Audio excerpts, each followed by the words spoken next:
Welcome to టీ5 జిల్లా రాజకీయాలు. ఉమ్మడి నిజామాబాద్ జిల్లా రాజకీయాలు ఆసక్తికరంగా సాగుతున్నాయి. కీలక నేతలు తమ సొంత స్థానాలలో కాకుండా పక్క నియోజకవర్గాల నుంచి పోటీ చేస్తున్నారు. దీంతో అక్కడ లోకల్ వర్సెస్ నాన్ లోకల్ చర్చ జరుగుతోంది. రాష్ట్ర అసెంబ్లీ ఎన్నికలకు గడువు సమీపిస్తోంది. ఈ నెల 28వ తేదీతో ప్రచారం ముగియనుంది. ఇప్పటికే అన్ని నియోజకవర్గాలలో ప్రచారం హోరెత్తుతోంది.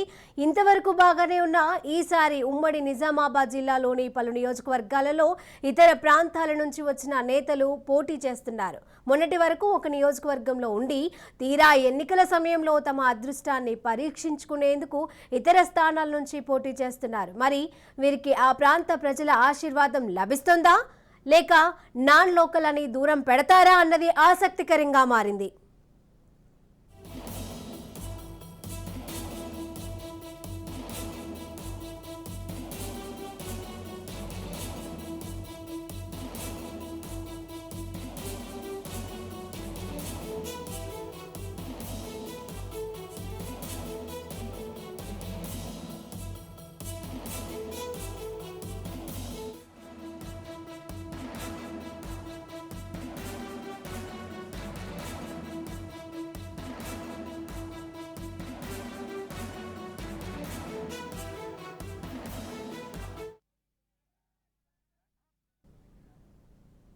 ఉమ్మడి నిజామాబాద్ జిల్లాలో 9 అసెంబ్లీ నియోజకవర్గాలు ఉన్నాయి. రాష్ట్రంలోనే కామారెడ్డి నియోజకవర్గం అందరిలోనూ ఆసక్తి రేకెత్తిస్తోంది.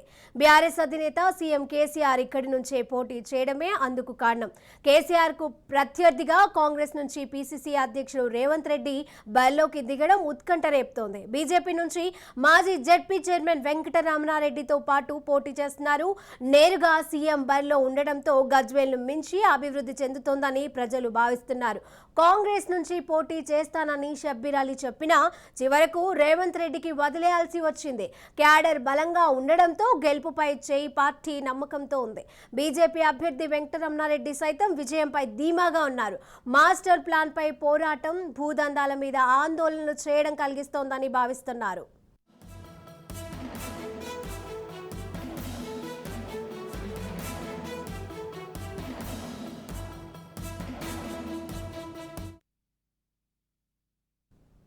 ఇక ఇదే అంశానికి సంబంధించిన పూర్తి సమాచారం మా ప్రతినిధి కిషోర్ అందజేస్తారు. కిషోర్, ఎన్నికల తేదీ దగ్గర పడుతుండడంతో అటు ఉమ్మడి నిజామాబాద్ జిల్లా వ్యాప్తంగా రాజకీయాలు రసవత్తంగా మారినట్లు తెలుస్తుంది. అయితే ప్రధానంగా అటు గత ఎన్నికల్లో చూసినట్లయితే ఉమ్మడి నిజామాబాద్ జిల్లా వ్యాప్తంగా 9 నియోజకవర్గాలకు గాను 8 నియోజకవర్గాలు అధికార బీఆర్ఎస్ పార్టీ గెలుచుకుంది. ఒక ఎల్లారెడ్డి నియోజకవర్గం మాత్రమే కాంగ్రెస్ పార్టీ గెలుచుకుంది. అనంతరం ఎల్లారెడ్డికి నుంచి గెలిచిన సురేందర్ అటు టీఆర్ఎస్ కండువా కప్పుకున్నారు. ప్రస్తుతం మాత్రం 9 స్థానాలకు సంబంధించిన ఎమ్మెల్యే అభ్యర్థులు కూడా అటు అధికార పార్టీకి చెందిన వారనే చెప్పవచ్చు. అయితే ఈసారి మాత్రం జిల్లాలో ఈ ట్రయాంగిల్ ఫైట్ కొన్ని చోట్ల రెండు పార్టీల మధ్య పోటీ నెలకొనే విధంగా కనిపిస్తుంది. అయితే ముఖ్యంగా జిల్లా వ్యాప్తంగా చూసినట్లయితే అటు అధికార బీఆర్ఎస్ పార్టీ నుంచి వెళ్ళి గతంలో ఎమ్మెల్యే అభ్యర్థులు ఎవరైతే ఉన్నారో వారికే టికెట్లు కేటాయించగా ఒక కామారెడ్డిలో మాత్రమే గంప గోవర్ధన్ కాదని సీఎం కేసీఆర్ బరిలో తెలుస్తున్నట్టు తెలుస్తుంది. దీంతో అందరి దృష్టి మాత్రం ఈసారి కామారెడ్డి నియోజకవర్గం పైనే ఉందని చెప్పవచ్చు.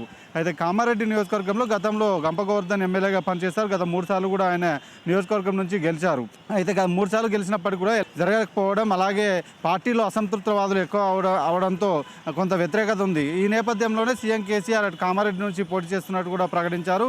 దీంతో ఒక్కసారిగా రాజకీయాలు వేడెక్కాయని చెప్పవచ్చు. మరోవైపు సీఎం కేసీఆర్ పోటీతో అటు రేవంత్ రెడ్డి టీపీసీసీ చీఫ్ రేవంత్ రెడ్డి కూడా పోటీ చేస్తున్నట్లు ప్రకటించారు. దీంతో అటు సీఎం కేసీఆర్ అటు టీపీసీ చీఫ్ రేవంత్ రెడ్డిల మధ్య పోరు రసవత్తంగా మారిందని చెప్పవచ్చు. అయితే ప్రధానంగా అధికార బీఆర్ఎస్ పార్టీకి అటు కామారెడ్డిని జిల్లా కేంద్రంగా చేయడం ఒక అనుకూలంగా చెప్పవచ్చు. అంతేకాకుండా సీఎం కేసీఆర్ కూడా పోటీ చేస్తున్నాము ఒక అనుకూలంగా చెప్పవచ్చు. అయితే ప్రధానంగా చూసినట్లయితే అటు బీఆర్ఎస్ పార్టీకి సంబంధించి పార్టీలో అసంతృప్తివాదులు మాత్రం భారీగా పెరిగిపోయినట్లు కూడా తెలుస్తుంది. గతంలో చూసినట్లయితే అటు పార్టీని వ్యతిరేకించిన మున్సిపల్ చైర్మన్తో పాటు అలాగే పలువురు సీనియర్ నేతలను కూడా పార్టీ నుండి సస్పెండ్ చేశారు. ఈ సస్పెండ్ చేయడంతో వారు కాంగ్రెస్ కాంగ్రెస్ పార్టీలో చేరారు. దీంతో అటు కాంగ్రెస్ పార్టీ బలం పుంజుకున్నట్టు కూడా తెలుస్తుంది. మరోవైపు చూసుకున్నట్టయితే ఇటు కాంగ్రెస్ పార్టీ నుంచి రేవంత్ రెడ్డి పోటీలో ఉన్నారు. రేవంత్ రెడ్డి పోటీలో ఉండడం, మరోవైపు గతంలో 3 పర్యాయాలు బీఆర్ఎస్ పార్టీ ఉన్నప్పటికీ కూడా ఎలాంటి అభివృద్ధి జరగలేదంటూ కూడా రేవంత్ రెడ్డి ప్రజల్లోకి వెళ్తున్న పరిస్థితి మాత్రం కనిపిస్తుంది. దీంతో అటు కాంగ్రెస్ వేవ్ కూడా రాష్ట్రంలో ఉండడంతో ఈసారి రేవంత్ రెడ్డి కూడా కామారెడ్డిలో గెలుస్తాడనే టాక్ కూడా వినిపిస్తున్న పరిస్థితి మాత్రం కనిపిస్తుంది. అయితే ప్రధానంగా చూసుకున్నట్లయితే అటు బీజేపీ నుంచి కాటిపల్లి వెంకటరామరెడ్డి పోటీలో ఉన్నారు. అయితే స్థానికంగా ఇద్దరు కూడా సీఎం కేసీఆర్తో పాటు అటు రేవంత్ రెడ్డి ఇద్దరు కూడా స్థానికులు కాదంటూ కూడా ఆయన ప్రచారంలోకి వెళ్తున్నారు. దీంతో స్థానికునికి అవకాశం ఇవ్వాలంటూ కూడా వెంకటరామారెడ్డి ప్రజల్లోకి వెళ్తున్న పరిస్థితి కనిపిస్తుంది. దీంతో ఈ ముగ్గురి మధ్య ట్రయాంగిల్ పోటీ ఉన్నప్పటికీ కూడా అధికార బీఆర్ఎస్కు అలాగే కాంగ్రెస్ పార్టీ మధ్య సీఎం కేసీఆర్ అలాగే రేవంత్ రెడ్డి మధ్యనే ప్రధాన పోటీ నెలకొనే అవకాశం మాత్రం కనిపిస్తుంది. జుక్కల్ నియోజకవర్గంలో బీఆర్ఎస్ తరఫున ప్రస్తుత ఎమ్మెల్యే హనుమంత్ షిండే, భారతీయ జనతా పార్టీ తరఫున మాజీ ఎమ్మెల్యే అన్నతారా బరిలో ఉండగా కాంగ్రెస్ నుంచి ఎన్ఆర్ఐ లక్ష్మీకాంతారావు బరిలోకి దింపారు. 3 సార్లు గెలిపించినా అంచనాలకు తగ్గట్టుగా పనులు చేయలేదనే అసంతృప్తి షిండేకు ప్రతికూలంగా ఉన్నట్లు తెలుస్తోంది. కాంగ్రెస్ నుంచి బరిలోకి దిగిన ఎన్ఆర్ఐ లక్ష్మీకాంతారావు గురించి ఇంకా నియోజకవర్గ ప్రజలకు తెలియదు. బాల్కొండ నియోజకవర్గంలో బీఆర్ఎస్ నుంచి మంత్రి వేముల ప్రశాంత్ రెడ్డి, బీజేపీ అభ్యర్థిగా ఆయన మేనత్త ఏలేటి అన్నపూర్ణమ్మ పోటీ చేస్తున్నారు.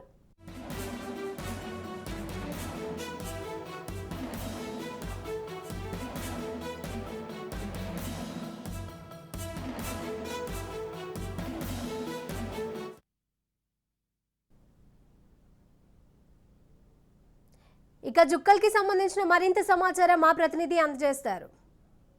నుంచి కూడా అటు గతంలో 3 పర్యాయాలు గెలిచిన హనుమంత్ షిండే మరోసారి టికెట్ దక్కించుకొని 4వసారి కూడా గెలిచేందుకు ప్రజల్లోకి వెళ్తున్నారు. అయితే గత 4 సార్లు గెలిచినప్పటికీ కూడా స్థానికంగా ఎలాంటి అభివృద్ధి జరగలేదన్న విమర్శలు అపవాదులు ఉన్నాయి. అలాగే గ్రామాన అటు ప్రజల్లోకి వెళ్తున్న తరుణంలో అటు గ్రామాన కూడా చాలామంది కూడా అడ్డుకుంటున్న పరిస్థితి మాత్రం కనిపిస్తుంది.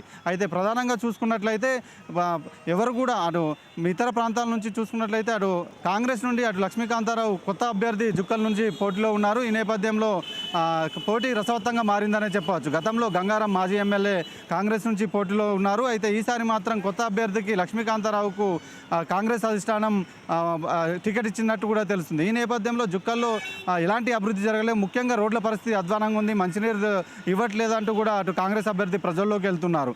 మరోవైపు అటు కామారెడ్డి జిల్లా బీజేపీ జిల్లా అధ్యక్షురాలు అరుణతార మరోసారి జుక్కల్ నుండి బీజేపీ నుండి బరిలో దిగినట్లు కూడా తెలుస్తుంది. దీంతో అటు జుక్కల్ నుంచి చూసినట్లయితే ట్రయాంగిల్ ఫైట్ నెలకొన్న పరిస్థితి మాత్రం కనిపిస్తుంది. జుక్కల్లో ప్రధానంగా వెనుకబడిన ప్రాంతం, అలాగే కర్ణాటక, మహారాష్ట్ర వంటి ఆనుకొని ఉన్న ప్రాంతం కావడంతో అటు ఇతర రాష్ట్రాలకు సంబంధించిన వ్యక్తులు కూడా అక్కడ చాలామంది ఉన్నారు. ఈ నేపథ్యంలో చాలామంది కూడా అటు కర్ణాటకతో పాటు మహారాష్ట్రకు సంబంధించిన కల్చర్ ఉండడంతో అక్కడ ఎఫెక్ట్ కూడా ఇక్కడ పడే అవకాశం. నిజామాబాద్ రూరల్ నియోజకవర్గంలో సిట్టింగ్ ఎమ్మెల్యే బీఆర్ఎస్ అభ్యర్థి బాజిరెడ్డి గోవర్ధన్, కాంగ్రెస్ అభ్యర్థి భూపత్ రెడ్డి మధ్య హోరాహోరీ పోరు నడుస్తోంది. బీజేపీ నుంచి కులాచారి దినేష్ పోటీ చేస్తున్నారు. ఏళ్లుగా ప్రజలు కోరుకుంటున్న చెక్ డ్యాంలు, వంతెనలు, రోడ్లు పూర్తి చేయడం, మంచిప్ప రిజర్వాయర్ నిర్మాణ దశలో ఉండటం బాజిరెడ్డికి సానుకూల అంశాలుగా ఉన్నాయి. బోధన్ నియోజకవర్గంలో బీఆర్ఎస్ తరఫు ఎమ్మెల్యే షకీల్, కాంగ్రెస్ నుంచి మాజీ మంత్రి సుదర్శన్ రెడ్డి, బీజేపీ అభ్యర్థిగా రైస్ మిల్లర్ల నాయకుడు వడ్డీ మోహన్ రెడ్డి బరిలో ఉన్నారు. అటు అధికార పార్టీ నుంచి బాజిరెడ్డి మరోసారి టికెట్ దక్కించుకున్నారు, మళ్ళీ ప్రజల్లోకి వెళ్తున్నారు. అయితే స్థానికంగా ఇచ్చిన హామీలు నెరవేర్చకపోవడం, మాంచిప్ప రిజర్వాయర్కి సంబంధించి భూ నిర్వాసితులు ఎవరైతే ఉన్నారో ఆందోళన చేయడం వంటి అంశాలు అటు బాజిరెడ్డికి ప్రతికూల అంశాలుగా తెలుస్తున్నాయి. అయితే రూరల్ నియోజకవర్గం నుండి కాంగ్రెస్ అభ్యర్థిగా అటు భూపత్ రెడ్డి బరిలో ఉన్నారు. గతంలో ఎమ్మెల్సీ చేసిన అనుభవం, ఎమ్మెల్సీకి రాజీనామా చేసి ప్రధానంగా ఈసారి కాంగ్రెస్లో చేరి కాంగ్రెస్ నుంచి టికెట్ దక్కించుకున్నారు. గతంలో ఓటమి చెందిన ఏదైతే ఓటమి చెందడంతో అటు ఆ సానుకూలత ఉందనే చెప్పవచ్చు. ఈసారి మాత్రం ప్రధానంగా అన్ని వర్గాలు కూడా కాంగ్రెస్ వైపు వెళ్తున్నాయన్న ప్రచారం జరుగుతున్న నేపథ్యంలో ఈసారి భూపత్ రెడ్డి కూడా మరోసారి నేను గెలుస్తానంటూ కూడా ధీమా వ్యక్తం చేస్తున్నారు. అంతేకాకుండా ప్రధానంగా అక్కడ రూరల్ నియోజకవర్గంలో ఎక్కువ మొత్తంలో తాండావాసులు ఉండడం, అలాగే ఎస్టీ సామాజిక వర్గంతో సంబంధించిన వర్గం ఉండడంతో వాళ్ళు అందరూ కూడా కాంగ్రెస్ వైపే ఉన్నారనే ధీమా వ్యక్తం చేస్తున్నారు. మరోవైపు బీజేపీ నుంచి మాత్రం దినేష్ కులాచారి ప్రజల్లోకి వెళ్తున్నారు. స్థానికంగా జడ్పీటీసీ చేసిన చేసిన అనుభవం అలాగే బీజేపీ వేవ్ ఉన్నదంటూ కూడా అటు బీజేపీ నుంచి ప్రజల్లోకి వెళ్తున్న పరిస్థితి మాత్రం కనిపిస్తుంది. అయితే రూరల్ నియోజకవర్గం నుండి బాజిరెడ్డికి అలాగే కాంగ్రెస్ అభ్యర్థి భూపతి రెడ్డికి మధ్యనే ప్రధానమైన పోరుండే అవకాశం కనిపిస్తుంది. ఇక కామారెడ్డి నుంచి బరిలో నిలవాలని భావించిన కాంగ్రెస్ సీనియర్ నాయకులు మాజీ మంత్రి షబ్బీర్ అలీ ప్రస్తుతం నిజామాబాద్ అర్బన్ నుంచి బరిలో దిగారు. నిజామాబాద్ అర్బన్ నియోజకవర్గంలో కేసీఆర్ పార్టీ నుంచి సిట్టింగ్ ఎమ్మెల్యే బీగాల గణేష్ గుప్తా కాంగ్రెస్ అభ్యర్థిగా షబ్బీర్ అలీ, బీజేపీ నుంచి ధన్పాల్ సూర్యనారాయణ బరిలోకి దిగుతున్నారు. అయితే ఐటీ హబ్ సాధన, ఉద్యోగాల కల్పన, నగరంలో అంతర్గత డ్రైనేజీ వ్యవస్థ పూర్తి చేయడం వంటివి బీగాల గణేష్కు సానుకూల అంశాలుగా ఉన్నాయి. అధికార పార్టీ అభ్యర్థి మాదిరిగానే వైశ్య సామాజిక వర్గానికి చెందిన సూర్యనారాయణను బీజేపీ బరిలోకి దించడం పోటీని ఆసక్తికరంగా మార్చింది. కాంగ్రెస్ అభ్యర్థి షబ్బీర్ అలీ మైనార్టీ ఓటర్ల మీద ఆశలు పెట్టుకున్నారు.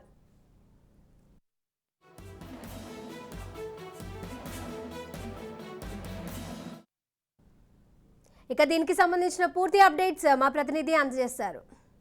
జిల్లాలో చూసినట్లయితే నిజామాబాద్ అర్బన్లో ట్రయాంగిల్ పోరు నడుస్తుందనే చెప్పవచ్చు. నిజామాబాద్ అర్బన్లో గతంలో రెండుసార్లు గెలిచిన గణేష్ గుప్తాకి మళ్ళీ టికెట్ దక్కించుకున్నారు. అయితే ప్రధానంగా సుమారు 1500 కోట్లతో అభివృద్ధి చేస్తానని కూడా అటు గణేష్ గుప్తా చెప్తూ వస్తున్నారు.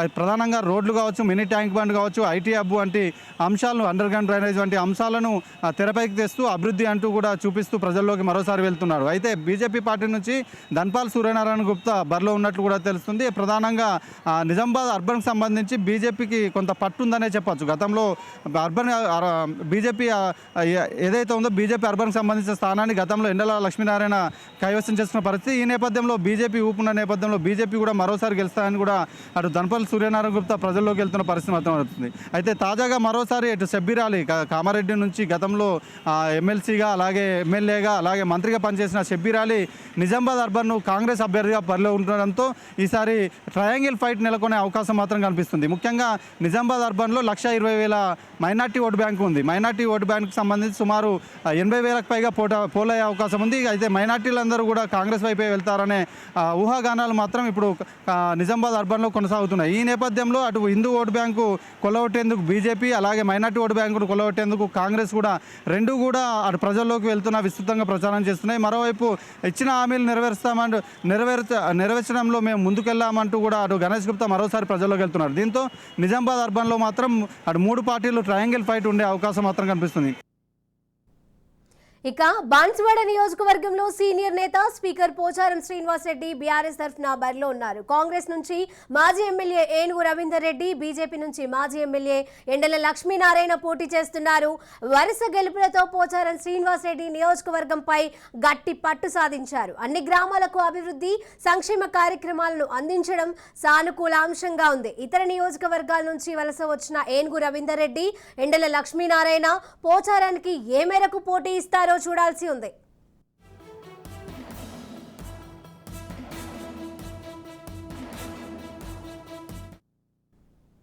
ఇక బాన్సువాడకు సంబంధించిన పూర్తి అప్డేట్స్ మా ప్రతినిధి అందజేస్తారు. మరోవైపు చూసినట్లయితే పక్కనున్న బాన్సువాడలో పోచారం స్పీకర్ పోచారం మరోసారి టికెట్ దక్కించుకున్నారు. మరోసారి ప్రజల్లోకి వెళ్తున్నారు. అయితే అక్కడ స్థానికంగా గత 3 పర్యాయాలు గెలిచినప్పటికీ కూడా అటు అవినీతి అక్రమాలు పెరిగాయంటూ కూడా ఒక ఆరోపణలు ఉన్నాయి. అయితే మరోవైపు చూసుకున్నట్లయితే అటు రాష్ట్రంలో ఎక్కడ లేనంతగా డబుల్ బెడ్రూమ్ ఇళ్ల నిర్మాణం బాన్సువాడలోనే జరిగినట్లు కూడా తెలుస్తుంది. అయితే అభివృద్ధి కార్యక్రమాలు కూడా ఎక్కువ మొత్తంలో చేశామంటూ కూడా స్పీకర్ ప్రజల్లోకి వెళ్తున్న పరిస్థితి మాత్రం కనిపిస్తుంది. అయితే కాంగ్రెస్ పార్టీ నుంచి మాత్రం అటు ఏనుగు రవీందర్ రెడ్డి, ఎల్లారెడ్డి మాజీ ఎమ్మెల్యే ఏనుగు రవీందర్ రెడ్డి కాంగ్రెస్ పార్టీలో చేరి బాన్సువాడ టికెట్ దక్కించుకున్నారు. ఇప్పటికే ప్రజల్లోకి వెళ్తున్నారు. అయితే ఇప్పటివరకు కూడా అటు సరైన ప్రత్యర్థి లేకపోవడంతో పోచారమే గెలుస్తూ వచ్చాడు. ఈసారి మాత్రం తానే విజయం సాధిస్తానంటూ కూడా రవీందర్ రెడ్డి ధీమా వ్యక్తం చేసిన పరిస్థితి మాత్రం కనిపిస్తుంది. అటు బీజేపీ నుంచి కూడా అటు ఎండల లక్ష్మీనారాయణ మాజీ ఎమ్మెల్యే, నిజామాబాద్ అర్బన్ సంబంధించిన మాజీ ఎమ్మెల్యే బీజేపీ నుంచి టికెట్ దక్కించుకొని బాన్సువాడ నుంచి బరిలోకి దిగారు. అయితే ముగ్గురు కూడా అటు పోటాపోటీగా అటు ప్రచారంలోకి దూసుకెళ్తున్న పరిస్థితి మాత్రం కనిపిస్తుంది. అయితే అటు మున్నూరు కాపుకు సంబంధించిన సామాజిక వర్గం ఎక్కువ మొత్తంలో ఉండడంతో అటు ఎవరి వైపు కాపు వర్గం సంబంధించిన ఓటర్లు ఎవరి వైపు వెళ్తే వారే అక్కడ గెలిచే అవకాశం మాత్రం కనిపిస్తుంది. అయితే ఈ నేపథ్యంలో అటు పోచారం అలాగే ఏనుగు రవీందర్ రెడ్డి మధ్య ప్రధానమైన పోటీ ఉండే అవకాశం మాత్రం కనిపిస్తుంది. ఇక ఎల్లారెడ్డి నియోజకవర్గంలో గత ఎన్నికల్లో కాంగ్రెస్ నుంచి గెలిచిన సురేందర్ ఇప్పుడు బీఆర్ఎస్ అభ్యర్థిగా బరిలో ఉన్నారు. సుభాష్ రెడ్డితో నువ్వా నేనా అన్నట్టుగా జరిగిన పోరాటంలో కాంగ్రెస్ టికెట్ చివరకు మదన్ మోహన్ రావుకి దక్కింది. అసంతృప్తితో పార్టీని వీడిన సుభాష్ రెడ్డి కమలం నుంచి బరిలో నిలిచారు. కాంగ్రెస్ బీఆర్ఎస్ మధ్య గట్టి పోటీ ఉండే అవకాశం ఉన్నా సంక్షేమ కార్యక్రమాలు సురేందర్కు బలంగా మారతాయని భావిస్తున్నారు.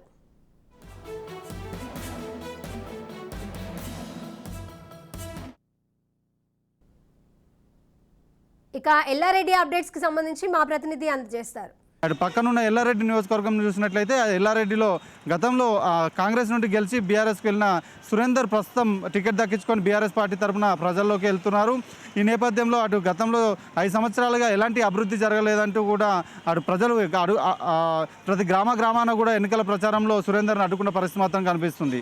అయితే స్థానికంగా అధికార పార్టీ బలంగా ఉండడం కొంత అనుకూలమైనప్పటికీ కూడా ఎలాంటి హామీలు నెరవేర్చకపోవడం కొంత ప్రతికూలంగా మారింది. అయితే మరోవైపు కాంగ్రెస్ పార్టీ నుంచి మాత్రం అటు గతంలో జైరాబాద్ ఎంపీగా కాంగ్రెస్ పార్టీ నుంచి పోటీ వేసి ఓడిపోయిన మదన్ మోహన్ ప్రస్తుతం కాంగ్రెస్ పార్టీ ఎమ్మెల్యే అభ్యర్థిగా బరిలో ఉన్నట్టు కూడా తెలుస్తుంది. అయితే ప్రధానంగా ఎల్లారెడ్డి కాన్స్టిట్యున్సీకి సంబంధించి చూసినట్లయితే ఎల్లారెడ్డిలో పూర్తి స్థాయిలో కాంగ్రెస్ పార్టీ భారీగా చాలా మటుకు కూడా కాంగ్రెస్ పార్టీ ప్రాబల్యంతో ఉందని చెప్పవచ్చు. అయితే ఈ నేపథ్యంలో ఎల్లారెడ్డి నుంచి మదన్ మోహన్ కాంగ్రెస్ వేవ్ ఉన్న నేపథ్యంలో మదన్ మోహన్ గెలుస్తారనే ధీమాని అటు కాంగ్రెస్ వర్గాలు కూడా చెప్తున్న పరిస్థితి మాత్రం కనిపిస్తుంది. అటు మరోవైపు కాంగ్రెస్ పార్టీలో టికెట్ దక్కి ఆశించి భంగపడిన సుభాష్ రెడ్డి మాత్రం అటు బీజేపీ పార్టీ నుంచి టికెట్ దక్కించుకున్నారు, ప్రజల్లోకి వెళ్తున్నారు. దీంతో అటు 3 చోట్ల కూడా అటు ట్రయాంగిల్ ఫైట్ నెలకొనే అవకాశం మాత్రం కనిపిస్తుంది. అయితే సుభాష్ రెడ్డి ఎవరి ఓట్లు చీల్స్తారనే దానిపై ఇద్దరు భవితవ్యం కూడా అటు మదన్ మోహన్ కావచ్చు, అటు సురేందర్ కావచ్చు, ఇద్దరు భవితవ్యం తేలనుందనే విషయం మాత్రం తెలుసు. ఆర్మూర్ నియోజకవర్గంలో త్రిముఖ పోరు నెలకొంది. గులాబీ పార్టీ నుంచి సిట్టింగ్ ఎమ్మెల్యే జీవన్ రెడ్డి, కాంగ్రెస్ అభ్యర్థిగా వినయ్ రెడ్డి, బీజేపీ నుంచి ఎన్ఆర్ఐ రాకేష్ రెడ్డి పోటీ చేస్తున్నారు. అధికార పార్టీ ఎమ్మెల్యే జీవన్ రెడ్డికి ఇప్పటికే నిరసన సేగలు మొదలయ్యాయి. ఎక్కడకు వెళ్లినా అడుగడుగునా అడ్డుకుంటున్నారు. కాంగ్రెస్, కమలం పార్టీ అభ్యర్థులు ఎంత మేరకు ప్రజల విశ్వాసాన్ని చూరగొట్టాలనేది కీలకంగా మారింది.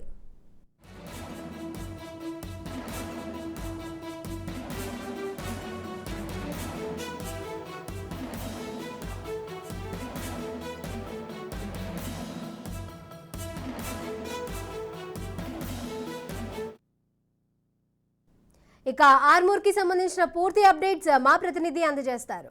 మరోవైపు చూసినట్లయితే ఆర్మూర్లో మళ్ళీ జీవన్ రెడ్డి టికెట్ దక్కించుకున్న పరిస్థితి మాత్రం కనిపిస్తుంది. మరోసారి తనకు అవకాశం కల్పించాలంటూ కూడా ప్రజల్లోకి వెళ్తున్నారు. అయితే ప్రధానంగా చేసే అభివృద్ధి పనులు, ఇచ్చిన హామీలు నెరవేర్చకపోవడం వంటి ప్రతికూలత అంశాలు కూడా జీవన్ రెడ్డిపై ఉన్నాయని చెప్పవచ్చు. అంతేకాకుండా అభివృద్ధి లేకపోవడం, అలాగే అవినీతి అక్రమాలు, అలాగే భూ కబ్జాలు అంటే ఆరోపణలు కూడా ఉన్నాయి. అలాగే బెదిరింపు, రాజకీయ కక్ష సాధింపు బెదిరింపులు అంటూ కూడా పలు ఆరోపణలు కూడా జీవన్ రెడ్డిపై ఉన్నాయి. అయితే కాంగ్రెస్ పార్టీ నుంచి వెళ్ళి అటు వినయ్ రెడ్డి గతంలో బీజేపీ నుంచి టికెట్ ఆశించి భంగపడిన వినయ్ రెడ్డి కాంగ్రెస్ పార్టీ నుంచి బరిలోకి దిగారు. అయితే కాంగ్రెస్ వేవ్ నేపథ్యంలో స్థానికంగా లోకల్ వ్యక్తి తానే అంటూ కూడా అటు ప్రజల్లోకి వెళ్తున్నారు. కాంగ్రెస్కు ఓటేయాలంటూ కూడా వినయ్ రెడ్డి ప్రజల్లోకి వెళ్తున్నారు. మరోవైపు అటు ఎన్ఆర్ఐ ఎవరైతే ఉన్నారో అటు రాకేష్ రెడ్డి అటు బీజేపీ నుంచి టికెట్ తీసుకొని ప్రజల్లోకి వెళ్తున్నారు. అయితే దీంతో ముగ్గురు మధ్యన పోరు కూడా రసవత్తరంగా మారింది.